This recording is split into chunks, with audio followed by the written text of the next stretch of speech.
water, what ingredients we need? Do you know? Yes. Yes. Now you all drink lemon water. Very good. What we need? Lemon, sugar, salt, and water. We need this ingredient. Bathroom water, drinking water. Yes, we need drinking water. Squeeze lemon. So okay, in the lemon, what we have? You know what we have in lemon? Salt juice. Salt juice. Vitamin C. Mom. Okay, vitamin C is good for us. Okay, vitamin C is good for us. Okay, so first what? I'm squeezing lemon in the water. What I'm doing? I'm squeezing lemon in the water. Add sugar. You all need sugar, no? We have to add pinch of salt.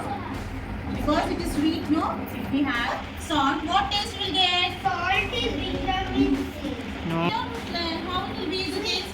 Sweet. Okay.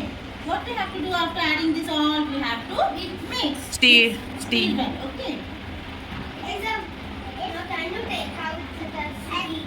See? It should stay in the sugar dissolve. You can see the sugar now? When we drink this lemonade in winter, In summer. why we drink lemonade in summer? Because it is very hot. If we drink lemonade, it will be energy also. No? It will be winter season. You have to hot juice and everything hot. In winter season, we drink hot. Because it's very cold. Yes. In summer, we have to drink lemonade. Now I am serving this juice. Taste it and say me how it will be. It is yummy, no? You all like it? Yes.